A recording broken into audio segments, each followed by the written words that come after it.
I'm Fiona Greig, Director of Consumer Research from the JP Morgan Chase Institute.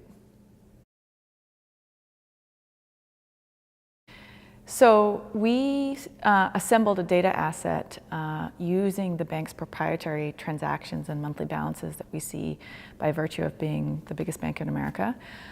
We have a relationship with over half the households in the US. And so from that, we have it from a universe of 28 million households, we were able to identify 6 million people or 6 million households that are really core customers for whom we think we're observing the majority of their financial lives.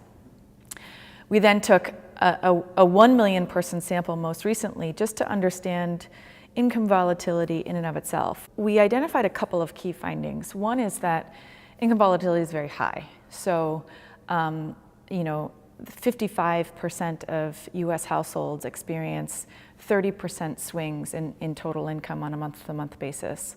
And that's even more true for young people. It's even more true for low-income people. And interestingly, it's also even more true for people living in the West. When we tried to understand the sources of income volatility, the vast majority of income volatility actually comes from within jobs, the continuous jobs that I have from month to month. Even though 4 in 10 people over the course of a year experience some kind of job transition, when you examine month-to-month volatility, it's actually people within a single job.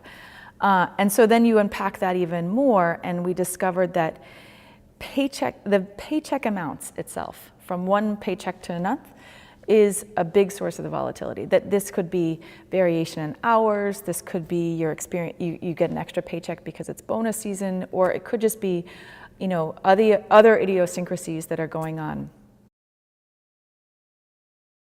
So it turns out that almost 80% of people in the US have a job that's paid either every week or every 2 weeks.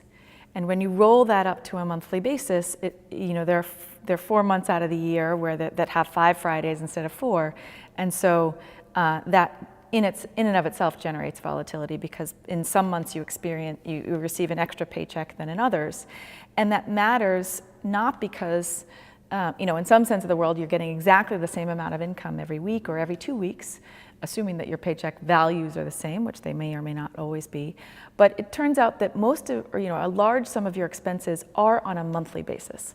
And so that generates a mismatch in the kind of cycles with which we are paid versus the cycles with which we are spending money. And so we think it's worthy of attention.